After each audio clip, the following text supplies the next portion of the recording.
Hello, my students. I am Dr. Madhuchanda Lahiri, Assistant Professor, Department of Economics, P. N. Das College in West Bengal. Today, I'll explain to you the consumption and savings function in the simple Keynesian model of income determination. As we all know, the Keynesian model came into existence during the Great Depression, which the world faced in the later half of the 1920s and 30s. The main problem that arose during that period was that there was supply in the economy. Shops were stacked with goods, but what was lacking was the aggregate demand. The classical theory, which was in existence during that period, failed to explain this economic fluctuations. The Keynesian theory of given by Professor John Maynard Keynes in a book titled The General Theory of Employment, Interest and Money in 1936 put forth the basic idea that recessions and depressions occur because of inadequate demand in the market of goods and services. So this paved the way for a drastic change in the government policies the world over. The role of government, which was not stressed much in the classical economy, came into existence in the Keynesian theory. Keynes called for an increase in government expenditure in order to boost demand for goods and services in the market.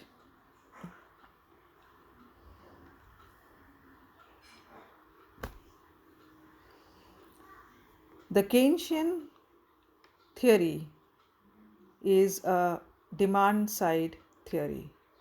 The role of aggregate demand is the building block in the Keynesian theory of income determination. According to Keynes, the aggregate demand is composed of four different types of individual demands. The aggregate consumption demand, which we represent by C, the aggregate gross investment demand, which we represent by I, the government expenditure demand, which we represent by G. These are the three demands which we find in a closed economy. And if the economy is open, that is, we have a foreign market, then the export-import demand also comes into play.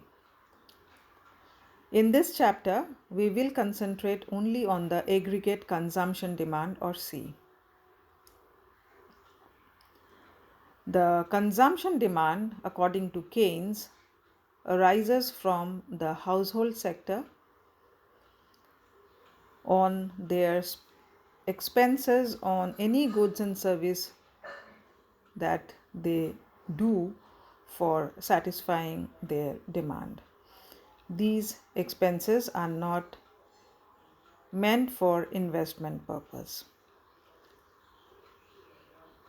Consumption demand gives rise to the concept of a consumption function.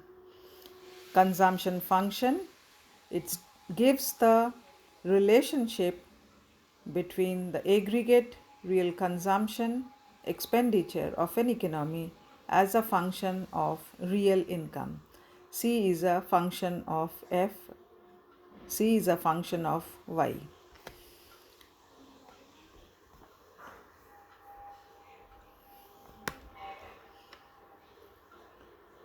Now the average propensity to consume is simply the ratio of aggregate consumption level to the aggregate real income level.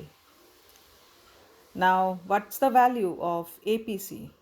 APC can never be negative because consumption and income levels can never be negative. Of course, when y is equal to infinity, when y is equal to 0, when y is equal to 0, then APC will be equal to infinity.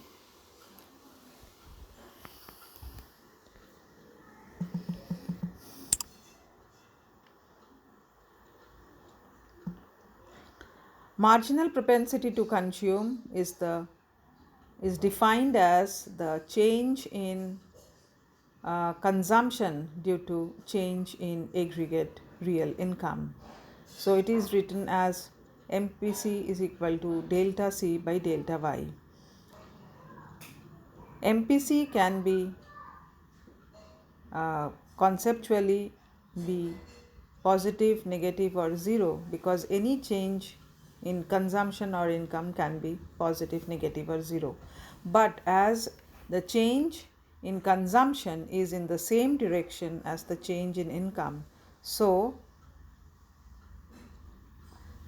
MPC will be positive. Also,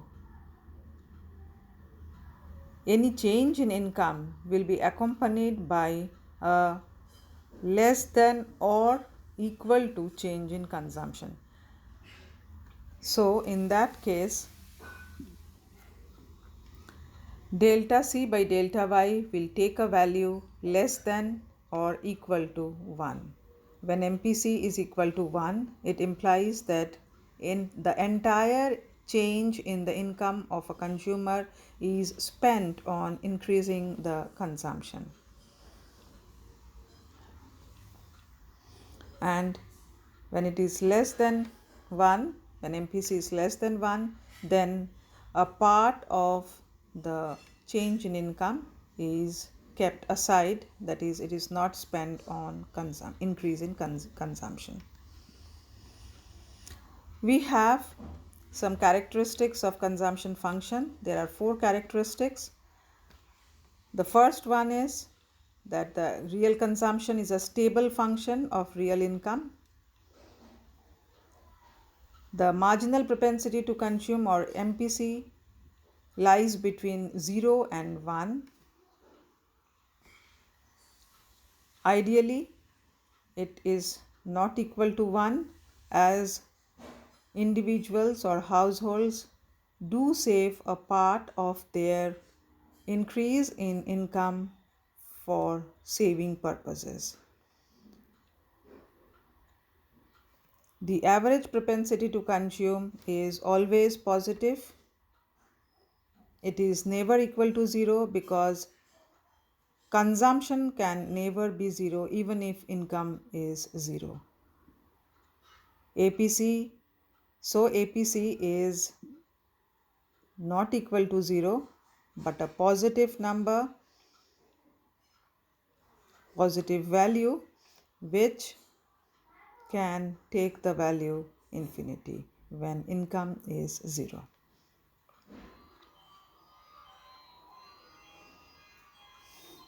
Now, marginal propensity to consume decreases or remains constant as income increases. If it remains constant, if MPC is constant, then we have a linear consumption function.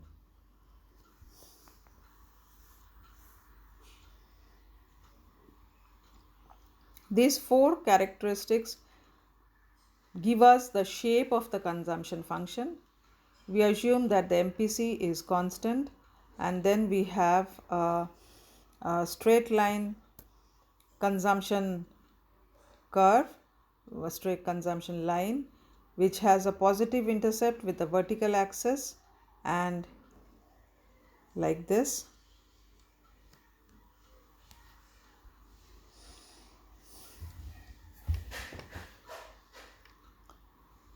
It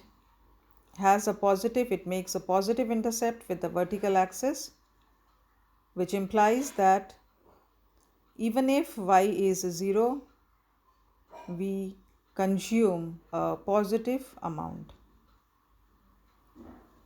This is because individual or households can never spend a day without ever consuming a thing. This may be done either by dissaving or taking loans from others. So we have a positive y-intercept, and also the consumption function intersects the 45-degree line from above.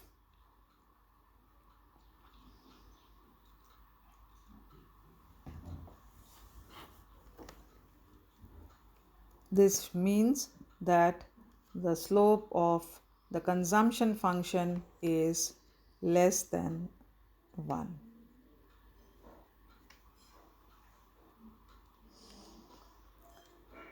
Now we look at the figure and see that the 45-degree line is in fact an identity line, where every point on a 45-degree line implies that consumption, the level of consumption, is equal to level of savings. That means the point at which our consumption function, I beg pardon, the 45-degree line shows that each point on it is an identity point, that is, consumption is equal to income. So the point at which our consumption line P dash TO cuts the 45-degree line, that point will be the point at which consumption will be equal to income. Below that, below the OS level of income, we have consumption greater than income. So this part is called the dissaving. Dissaving is the P dash T O. This is the dissaving part. Consumer or the household is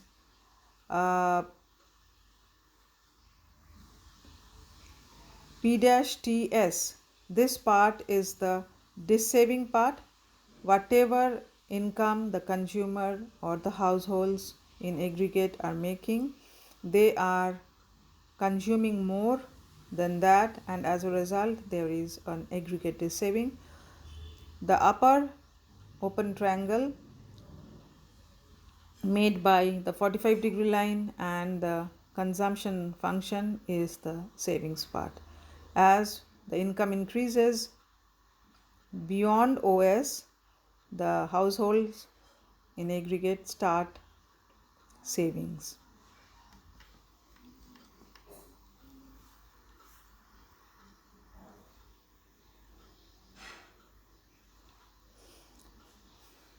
So we have the explanations given. Now we move over to the numerical part. I have given here an example. We see that corresponding to certain income levels, we have the corresponding consumption in crores. We have calculated the average propensity to consume simply by dividing C by Y, and we have calculated the marginal propensity to consume.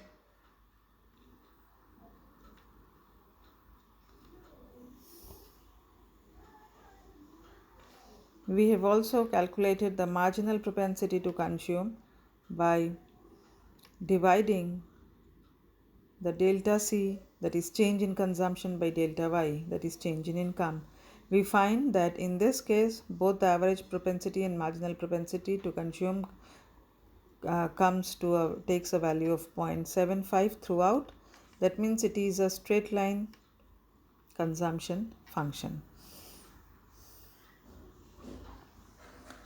We have given another example here.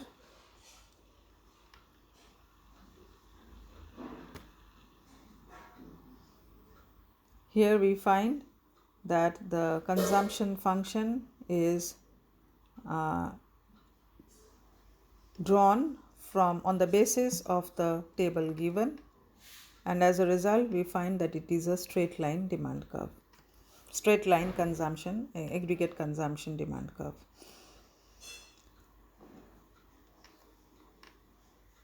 Here the APC values are changing. Dividing C by Y, we get APC which are continuously falling, but the MPC values remain constant, which is the requirement for a consumption function to be a straight line.